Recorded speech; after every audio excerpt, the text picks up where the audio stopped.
bigay ninyo para kayo'y matuto kung may matututunan. Purihin ang Panginoon. Total, maikli lang naman ang aking sasabihin. Ako muna magpapasalamat sa ating Panginoon sa buhay ng ating Pastor Dane. All my first ay siya po ang nagturo sa akin. Siya ang nagbigay ng tsansa upang ako ay magamit ng Panginoon. All my first, lahat ng mga una sa akin. At sa atin pong pagpapatuloy, tinanong po nila ako, Pastor Dani, Pastor Bong, ano ko yung iyong isi-share? Ko ay di ako nag-message kay Pastor Dani. Pastor Dani, alin ka ang aking isi-share? Isend nyo naman sa akin ang aking isi-share. Sabi ni Pastor Dani, aba, ay di ikaw ay gagawa ng iyo kung paano. Kita nyo, first ko ho, ay kayo makikinig. Tapos ang announcement ni Pastor, mahaba ang aking oras. ang announcement ni Pastor ay bilang panawagan sa iglesia para makumbinsi na mag-share. So ito po ang ating pakikinggan ngayon. Handa na ka kayong makinig? At tayo muna po'y manalangin, amang banal. Tunay nga, Panginoon, na ang banal na Espiritu lamang po ang aming inaangkin na siyang kikilos, na siyang magtuturo at siyang magbibigay ng karunungan sa bawat isa. At ang pagtitipon na ito, Panginoon, ay ang kagalakan lamang na nagmumula sa inyo ang aming mararanasan, sapagkat ito ang plano mo, ang nais mo sa bawat isa sa amin, na kami ay magamit mo effectively, Panginoon. Maraming salamat po, Ama. Ang papuri ay sa iyo dahil ang tagumpay ay aming inangkina sa pangalan na aming Panginoong Hesus. Amen. Alam niyo po, merong para po maalis yung kaba. Ano gaho, halata gahong nangangatal na. Ay kailangan ako'y magsalita muna ng kung ano-ano. Purihin po ang Panginoon. Itong ating pag-aaral na ito, may bunga. May bunga na. Ngayon dito, mayroong isang bagong attend. Nakarinig ng salita ng Panginoon na tumanggap na ngayon. Purihin ang Panginoon.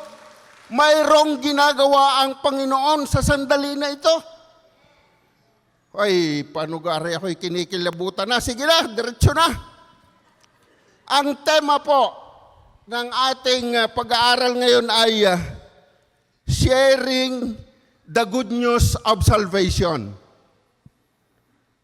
Paghahayag ng magandang balita ng kaligtasan. At ang topic po na ibinigay sa akin ay the power of questions. The power of questions from the word or from the letter W and H. W and H. Ano gaho? Interested kayo na marinig ano ba yung W and H na yon? So, ang sabi po dito, the power of W and H of who? Ano gayon? Who? Sino? Whom? What? Why? When? Where? That are W's. And how? The H.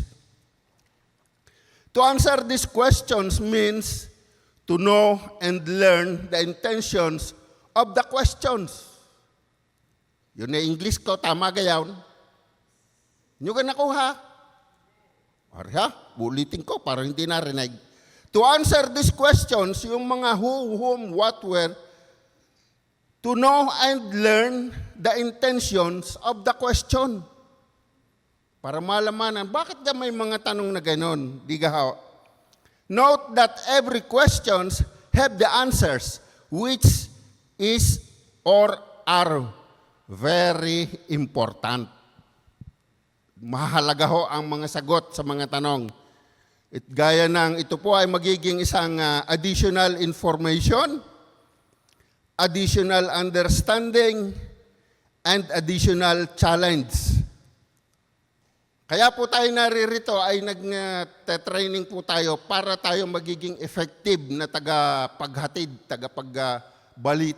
tagapaghatid ng magandang balita ng kaligtasan. So, additional information ang ating pag-aaral na ito, additional understanding, pagkaunawa, at additional challenge. Magkakaroon ngayon tayo ng hamon sa ating sarili. Ngayon, since our time is limited, isang oras lang, pero okay na, mahaba pa yon. Let's proceed to the main topic, expecting to learn, to know, and understand the importance of learning, the sharing of good news of salvation. English ka ho yun. Ako nag-English noon. Tama ga, yung mga English teacher. Oh, siya, ayun may pampatawa lang, kaya para ho kayong makatulog. Garne. Para sagutin ang kapangyarihan or kalakasan ng W&H na tanong, ito po ang una. Dahil ito po, ang training na ito ay para sa atin to encourage us to share the good news of salvation. For us to encourage. Ganito po. Una, who gave the instructions to share the good news of salvation? Dapat malaman na natin, sino ba ang nagbigay ng atas sa atin upang ihayag ito? Ikalawa, whom Jesus gave the instruction to share the good news. Kanino? Kanino ibinigay ang atas na ito? Ikatlo, what was Jesus' intention in sharing the good news of salvation? Ano po ba yung naisin ng ating Panginoong Hesus kung bakit kailangan natin na ihayag ang magandang balita ng kaligtasan? Ikaapat, why we need to share the good news? Bakit kailangan nating ihayag o i-share ang magandang balita ng kaligtasan? Ito po ay lahat ay papasok sa ating sarili itong mga tanong na ito so that we can apply effectively ito pong ating pag-share. Ikalima, when? Kailan? When to share the good news of salvation. Ika-anim, where to share the gospel. At ang ikapito, how. How to share the good news of salvation. Kaya nga po, ang sabi, kaya tayo ay humahayo, kami dito sa harap ay nag-aanyaya, ay paano nga gang sasama sa paghahayo? Ay kung hindi alam ang gagawin. Kaya nga po, ito, ipapaliwanag at bibigyan ng sagot ang mga tanong. Una, who gave the instructions to share the good news of salvation? At ito'y alam na ng bawat isa.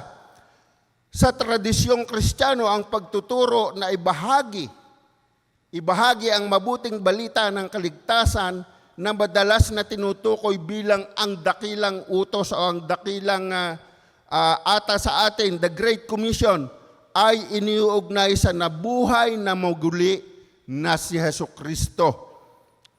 Sa particular, ang Matthew 28, 19-20 ay nakatala na si Jesus ay nag-utos sa kanyang mga alagad na gamuha ng mga alagad sa lahat ng mga bansa. Ito po ang nilalaman ng Matthew 28, 19-20. Kasama sa utos na ito ang pagbabautismo sa tubig at pagtuturo sa kanila na sundin ang lahat ng iniuutos ni Jesus. Who? Ito po ay ang ating Panginoong Jesus. Ikalawa, whom Jesus gave the instruction to share the good news. Kanino? Si Jesus ay nagbigay ng tagubilin na ibahagi ang magandang balita ng kaligtasan na kadalasang tinutukoy bilang ang pinakadakilang gawain sa kanyang mga alagad. Tayo po ay mga alagad ngayon ng ating Panginoon. Ang mga disipulo ang agarang tumanggap ng utos na ito, ang mga mananampalataya, tayo. Mga mananampalataya ang ina-address dito na kumakatawan sa lahat ng mananampalataya na itasang mag-ebanghelyo, humayo at ibalita ang pagliligtas ni Kristo. So meron po tayong responsibilidad. Direct po ito na utos sa atin, whom Jesus, it's for us. Ikatlo, what was Jesus' intentions in sharing the good news of salvation? Ang sagot, ang intention ni Jesus sa pagbabahagi ng mabuting balita ng kaligtasan ay mag-alok. Ito po ang dahilan. Mag-alok sa sangkatauhan ng landas tungo sa pagtubos at pakikipagkasundo sa Diyos. Pagtubos na tayo ay naalipin ng kasalanan at kailangan tayong tubusin, kaya nga kailangan ang pakikipagkasundo natin sa Diyos na binibigyan din ang pag-ibig at biyaya ng Diyos. Kapag tayo po'y nagsa-share, ang lagi po nating sasabihin, mahal na mahal ka ng Diyos. Kapag marami kayong kaharap, ang sasabihin nyo, mahal na mahal kayo ng Panginoon. Laging, ang uunahin natin, ang ating itataas ay ang pagmamahal ng Diyos. Ang Diyos, ang lagi nating ipapasok sa kanilang kaisipan. Ang nilalayon niya ng ating Panginoon na ihayag ang kaharian ng Diyos ay makukuha sa pamamagitan ng pananampalataya sa Panginoong Hesus. The kingdom of God ay makukuha lamang po sa pananampalataya sa Panginoong Hesus. Tanging ang kaparaanan lamang ay ang Panginoong Hesus. Nag-aalok ng kalayaan mula sa kasalanan tungo sa buhay na walang hanggan.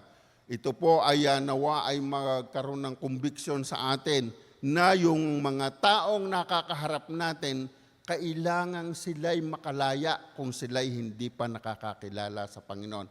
Makalaya sa kasalanan at magkaroon ng buhay na walang hanggan. Sa huli, ang mensahe ni Jesus ay isa ng pag-asa. Pagpapagaling at pagpapanumbalik na nag-aanyaya sa lahat na maranasan ang pagbabagong kapangyarihan ng pag-ibig ng Diyos. Lahat tayo nakaranas ng kapangyarihan ng pag-ibig ng Diyos.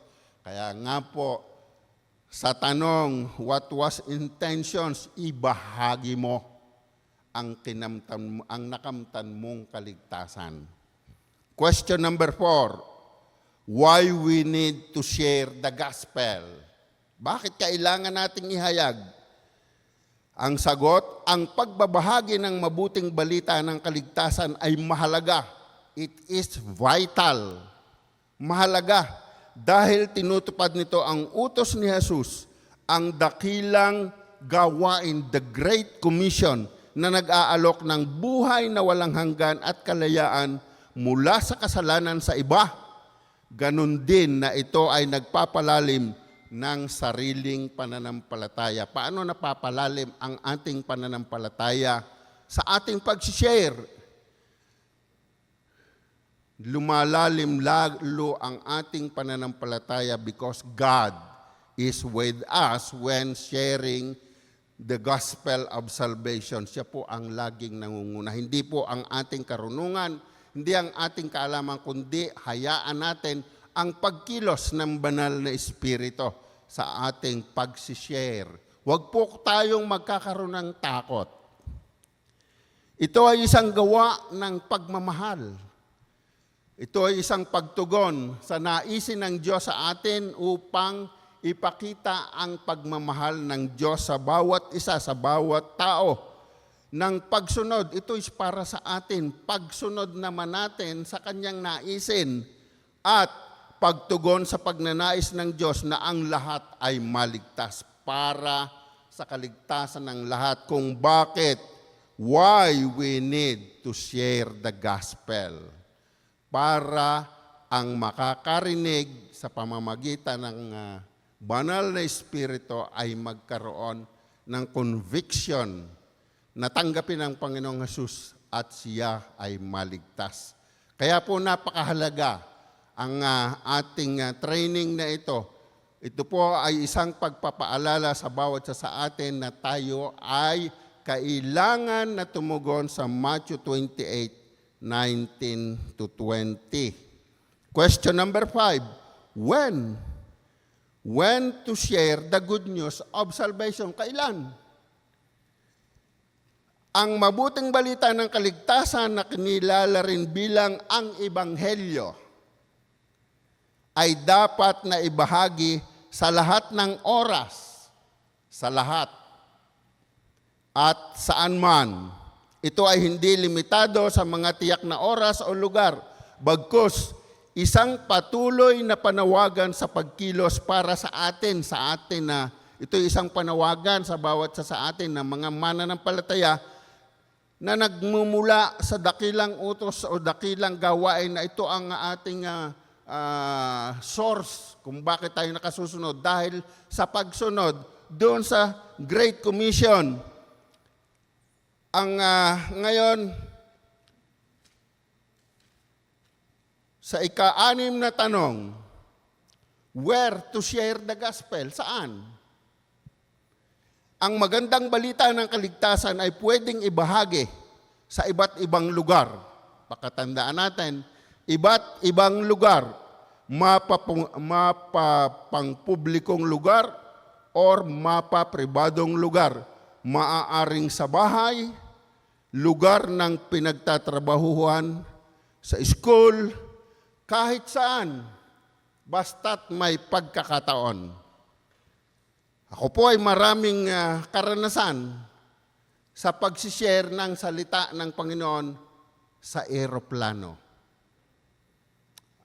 From Middle East o sa Bahrain po. From Bahrain to Philippines is 9 to 10 hours. 9 to 10 hours, magkatabi kayo. Ay hindi mo kayang ihayag ang pagmamahal ng Panginoon. Magkaroon tayo ng hamon. Halimbawa gang aring eroplanong aray bumagsak. Ay paano ka rin katabi ko? Aray ay tumanggap sa Panginoon, di ihayag ko ang pagliligtas ng Panginoon. Marami po na tumanggap, meron ding hindi. Ay di sa kanila. Kaya po, kahit saan ay ihayag ang salita ng Panginoon. Question number 7. How to share the gospel of salvation? Papaano? Marami pong kaparaanan kung papaano ipahayag or ibahagi ang pagliligtas ng Panginoong Hesus. Gaya ng narinig natin kanina kay Pastor Bong, the Romans Road of Salvation. Pero marami pong kaparaanan at ang aking ibabahagi sa inyo sa araw na ito ay ang aking karanasan na madali lang po. Madali lang mag-share ng salita ng Panginoon. Mga 3 verse lamang. 3 lang ang ating pag-aaralan. Ganon din po sa ibang kaparaanan ng pag-aanyaya sa pagtanggap ng tao para sa kaligtasan sa pamamagitan ng iba't ibang paraan na nakaugat sa pag-ibig. Kaya nga po tayo'y nakakapag-share. Naroon yung pag-ibig ng Diyos na ating hindi makontain, hindi umaawa sa atin na maihayag sa kung sino man ang ating makakatagpo. Imagine, 9 to 10 hours, ano kang gagawin mo doon? Kakain, tutulog, ay ano pa? Magbubukas ka ng TV, makikinig ka ng music o pelikula doon. Ay di, share mo na lang ang salita ng Panginoon ng pagliligtas.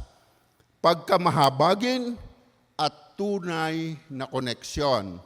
Ang isang mahalagang talata na pwede nating gamitin, ito po, Romans 10:9 9 to 11. Kanina po ay binasa na ito. Isinare ito ni Pastor Bong. Romans 10, 9 to 11 na nagbibigay diin na ang paniniwala kay Jesus at ang pagtanggap kay Jesus bilang Panginoon ay maliligtas. Ang atin pong sineshare ay ang pagliligtas ng Panginoon. We need to focus our sharing point directly to Jesus. Papaano siya maliligtas? So, yung pong Romans 10, 9 to 11, ito lang po ang ating pwedeng gamitin na meron pang kasunod. Ngayon, pwedeng simulan ang kuwintuhan. Kapag po, ito nga po ang sinasabi ko. Halimbawa, mayroon po tayong bago. Yung po ay papupuntahin doon. So ako po ay lalapit. Alam nyo ga ang una kong tanong, ang una kong salita, kumusta ka na ga? Yan ang mga tanong. Inyong pakatandaan kung paano mag-share. Taga saan ka ga? Ikaw ga'y nag-aaral pa? Kumusta ga ang iyong mga magulang? Ganon ninyo sisimulan ang kuwintuhan. Kailangan laging para sa Kanya. Ikaw ga matagal nang uma-attend sa gawain. Ko ay nung last Sunday, di isa laang naroon. Ay kaganda na aking mga tanong. Nung ako'y nagsishare, sabi sa akin, ako po'y isang Kristiyano na, ako po ay from Bohol. Pumunta dito sa Batangas para magtrabaho. Ay di kay kasarap. Just pray for her. Tumanggap na Ay paano ka naglilingkod sa ating Panginoon? Ako po ay miyembro ng tamburin. Kinausap ko na sina Sister Inket. Sister Inket, nagtatamburin, isama mo na. Ganon po para yung connection ay maging maluwag. Kailangan po, ang sabi dito, pagbuo ng isang relasyon. Pwedeng simulan ang kuwintuhan sa number 1, pagbuo ng isang relasyon. Ikalawa, pagbabahagi ng mga personal na patotoo. Ang kuwintuhan po natin ay dahil ang nais mo ay dalhin siya sa Panginoon, siyempre, ipakikita mo ang iyong sarili. Ipapahayag mo ano ba ang ginawa sa akin ng Panginoon. Ito ang ginawa sa akin ng Panginoon na gusto ko rin na maranasan mo. Gusto ko rin na maranasan mo. Kaya, doon po tayo magsimula sa pakikipagkuwintuhan, then yun pong patotoo. Ikatlo, huwag isasama sa pag-aalok ng panalangin. Yun po ay yung ating pagsishare, dadating po sa punto.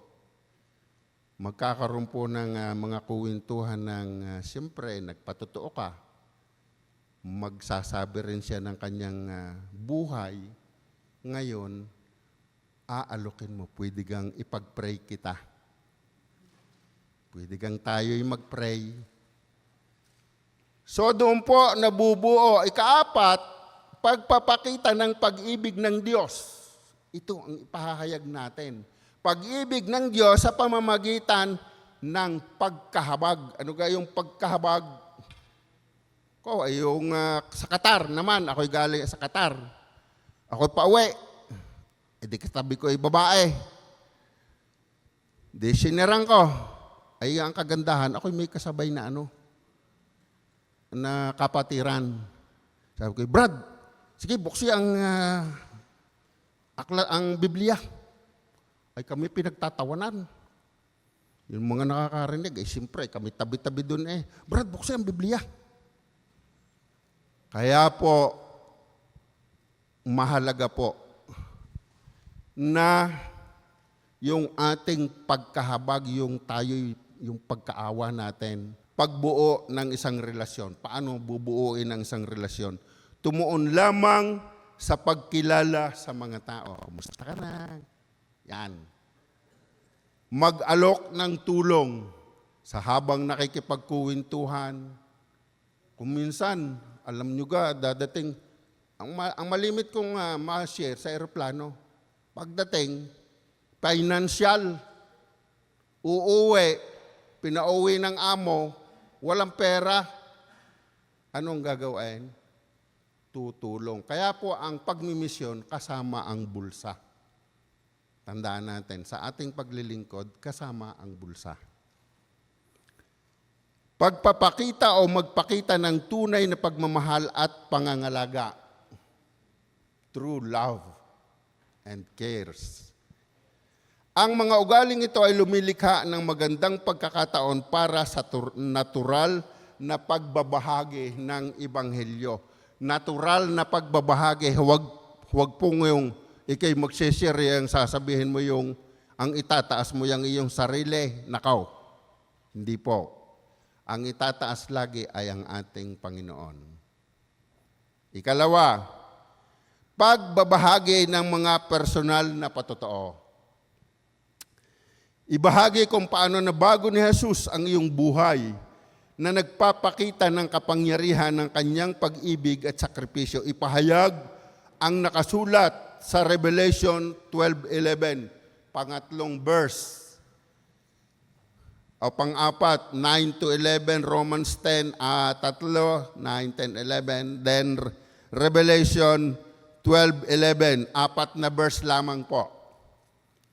Na nagsasaad tungkol sa pagtatagumpay sa kaaway sa pamamagitan ng dugo ni Kristo at ng salita ng ating patotoo. Ang sabi po doon, ngunit natalo na siya, si Satanas, ng ating mga kapatid sa pamamagitan ng dugo ng tupa, ang Panginoong Hesus, at ng katotohanang ipinangangaral nila. Ano ba yung katotohanang pinangangaral nila?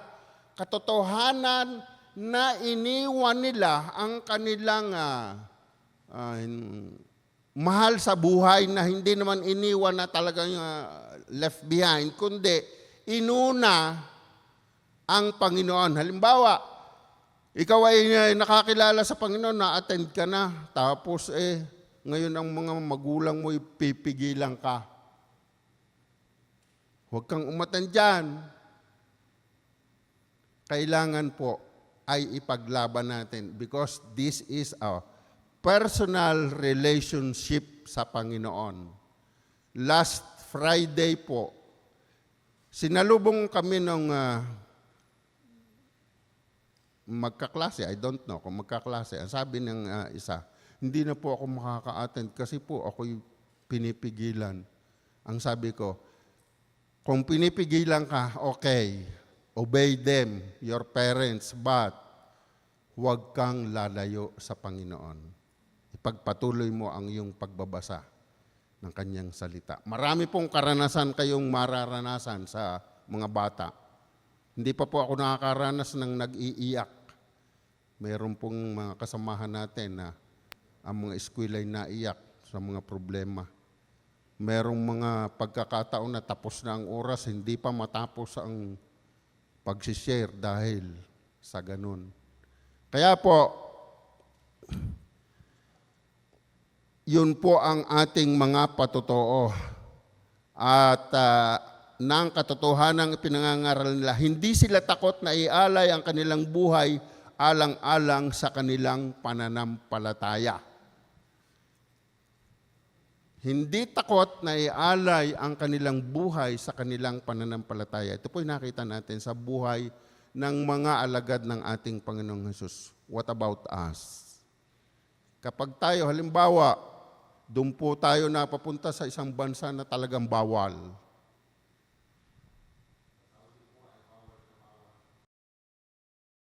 Po ang ating gagawin.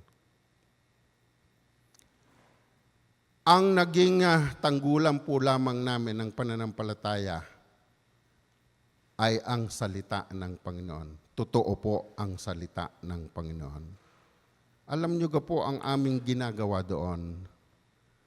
Sa pag-aaral ng salita ng Panginoon, the first thing to do is to pray. Lord, bulagin mo sila. Lord, bingihin mo sila. Lord, huwag nilang makita ang lugar na ito. Because of faith, nakakapag-pray tayo ng ganun at talaga pong natatapos ang gawain. Walang nanggugulo. Pero dumating ang isang pagkakataon. Ang tawag po doon ay, ang tirahan ay yung dog house. Dog house. Parang bahay ng aso, dog house. Yung po ay isang kwadrado, may pagitan na dalawa sa gitna, so ang makakatira 4. Dine. Kami po'y naririnig. Pag nag-aaral ng salita ng Panginoon, walang kaguluhan, walang nagaganap, ay dumating sa puntong kami ay nagkasayahan, naglalaro, aba, tuk. Yung wall ay kinatok, ay narinig yung aming ingay. Pero kapag gawain ng Panginoon, hindi po nila naririnig. Ganun po ang ginagawa ng Panginoon. Kaya nga po, ang sabi dito, hindi sila takot na ialay ang kanilang buhay alang-alang sa kanilang pananampalataya. Minsan po, mahaba pa naman. Naalala ko lamang po yung yung mayroon pong si Brad Wally, aywan ko kung narinig ninyo sa Saudi. Siya po ay nahatulan ng pugot ulo. Siya po ay isang pastor doon. So ang nakialam na rin ang presidente noon ay si Ramos. Nakialam ang bansang Pilipinas. At ang prayer ng mga Christian na huwag mangyari yon. December po yon. Tapos dumating ang balita. Nung kami habang naggagawain, kami nag-uusap-usap. Sa mga sandali na ito, si Brad ay naroroon na, pupugutan na. Pero dumating ang balita, siya po ay pinauwi sa Pilipinas. Handang ialay ang buhay para sa paglilingkod sa Panginoon. Tayo po, dito sa Pilipinas, wala naman pong mga ganong pangyayari. Kung minsan lang kaya nga hindi tayo nag-share talo tayo ng katamaran, tamad gahaw. Ikatlo, pag-alok ng panalangin, manalangin sa kanilang mga pakikibaka, halimbawa sa mga kahirapan life situation, sa physical, karamdaman, sa emosyonal, kung may galit, hindi makapagpatawad, maging sa spiritual na mga hamon, gustong a-attend pero ayaw payagan ng kanilang mga magulang, ipag-pray po natin sila. Bago kayo maghiwalay, sa inyong conversation, ay alokin na ipanalangin siya. Ika-4, pagpapakita ng pag-ibig ng Diyos sa pamamagitan ng pagkahabag. Matugunan ang physical na pangangailangan ng isang tao or ng mga tao sa pamamagitan ng pagpapakita ng kahabagan at pagbubukas palad tulad ng ginawa ng Panginoong Hesus kung paano tayo trinit ng Panginoon, kung paano tayo minahal ng Diyos, ganun din, mahalin natin sila. Paalala, sa paggamit po ng Romans 10, 9-11, ang basahin ko po, verse 9, na kung ipapahayag mo na si Jesus ay Panginoon, ito po ay application na para sa ating workshop. Kung ipapahayag mo na si Jesus ay Panginoon at sasampalataya ka ng buong puso na muli siyang binuhay ng Diyos, maliligtas ka. Verse 10, sapagkat itinuring ng Diyos na matuwid, wala ng kasalanan, ang taong sumasampalataya sa Kanya ng buong puso. At kung ipahayag mo, o ikaw, o siya, yung kausap mo, na sumasampalataya siya, maliligtas siya. Lagi po nating ididiin na sa iyong pananampalataya, maliligtas ka. Doon po pupunta ang ating pakikipag-usap. Pwede nating ipakita yung itunuro sa atin ng Romans Road to Salvation. Pagkatapos, patanggapin po siya sa Panginoon. Patanggapin ang Panginoon. kung sino man ang iyong sinesiran. Inyo gang nabasa yung aking post sa sa Facebook. My true story, a real true story. Nabasa ganin niya. Sino nakabasa? Yun po ay pangyayari tungkol lang. Una, ako'y inimbitahan. Ko ay pagpasok ko'y puro naka-American yung American na coat and tie.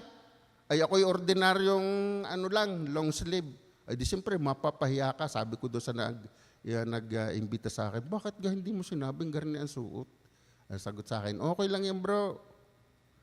Tapos, magpipictura na, Brad, sama ka. Okay lang, sige lang. Ikalawang pangyayari. Kasal na uli ng kapatiran. Siyempre, inimbita.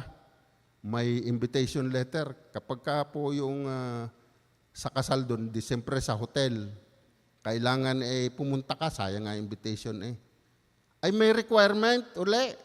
Ang kailangan ng damit ay gayon. Wala naman akong damit. Paano ako pupunta doon? So, Brad, bakit gay ka hindi nakaten sa aming kasal? Ay pasensya na. Wala naman akong maisuot na gayon damit. Inyo ko nakukuha. Ikatlo, dito sa Sulo. Last Sunday, yan. Ito'y true story Sa Sulo, umattend yung ama ng isang kapatiran. Kausap ko, ang sabi niya, nakakahiya. Ako'y nakashort lang. Ang sabi ko sa kanya, hindi ang panglabas ang tinitingnan ng Panginoon, kundi ang puso mo. Ano po ang ibig sabihin nito? Ano po ang dinadalang mensahe nito? Wala pong dahilan para hindi mahayag ang salita ng Panginoon. Pagkatapos ng aming merienda, tinanong, Brad, gusto mo gang tanggapin ang Panginoon bilang Panginoon at sariling tagapagligtas? Huwag pong matatapos ang ating pakikipag-usap sa isang bagong kausap na matapos mong maihayag ang pagliligtas ng Panginoon, patanggapin mo siya. To confess. Sapagkat tayo po ay sumusunod lamang sa utos ng Panginoon. Ang kaligtasan naman ay hindi sa atin nagmumula. Ang kaligtasan ay ang Panginoon pa rin ang gumagawa. Tayo lang ay sumunod na patanggapin sila. Sunod, imbitahan sa bahay. Yung mga, kung sino man ang ating nakausap, imbitahan sa bahay-sambahan or sa isang gawain sa pag-aaral ng salita ng Diyos. Ito ay kaparaanan upang ang iyong dinala sa Panginoon ay magkaroon ng koneksyon sa grupo ng mananampalataya. Kaya nga po, mahalaga yung pagtanggap sa mga bago. Maging liwanag ang iyong buhay sa Kanya. Mamuhay ng isang buhay na sumasailalim at sumusunod sa mga turo ni Kristo. Kaya nga po, tayo'y nag-share, ay dapat makita sa buhay natin kung ano ang sineshare. Lagi po itong topic dun sa pag-aaral namin, walk the talk. Ipamuhay mo ang iyong pananalita. Kahit po sa trabaho, sinesharean ko yung mga yung mga kasamahan ko doon, yung mga Lebanese. Ang sinasabi po lagi sa akin, talk what you preach. Dahil sinesharean ko sila, talk what you preach and walk what you preach. Sa pagsasalita at sa ating pagkilos, makita kung ano ang ipinahayag natin ang ating Panginoong Hesus. Maging matyaga at masigasig, tandaan na ang Diyos, tandaan na ang Diyos ang siyang nagpapabago sa puso ng tao at hindi lahat ng pagsisikap sa pagpapahayag ng kaligtasan sa iba ay nagre-resulta, nagbubunga ng agarang pagbabago sa tao. Hindi po instant. Meron pong pagkakataon na hindi tumatanggap or merong basta na lamang nakikinig ay di hayaan at ang banal na Espiritu naman po ang nagpapabago sa tao. Hindi po tayo. Tayo instrumento lang para marinig nila ang pagmamahal ng ating Panginoon. Panghuli, paghayag ng salita ng Diyos sa kanyang pagliligtas, maging buo ang loob. Paano sa nasabing buo ang loob? We have that confidence na yung sinasabi mo ay mula sa salita ng Diyos. Huwag kang magsasalita ng sa iyong kaisipan. Use the Word of God. Kaya nga po mahalaga, basahin lagi ang salita ng Panginoon. Maging buo ang loob kung sa iyong pagsasalita dapat ang sinasabi mo ay katotohanan na nagmula sa kanyang salita, ang Biblia. Maging maliwanag ang pagpapaliwanag ng pagmamahal ng Diyos. Maging maliwanag. Kaya nga po maganda ang sharing ng buhay natin para sa ating kausap. Mas maliwanag, makikita, maunawaan. Kung ano ka noon, ano ka ngayon. Atin pong dapat na unawain sa pamamagitan ng pagsasama-sama ng mga pamamaraang ito, mabisang maiibahagi ng mga mananampalataya ang mabuting balita ng kaligtasan sa iba na nagpapakita ng pag-ibig ng Diyos sa salita at sa gawa. Purihin po ang ating Panginoon.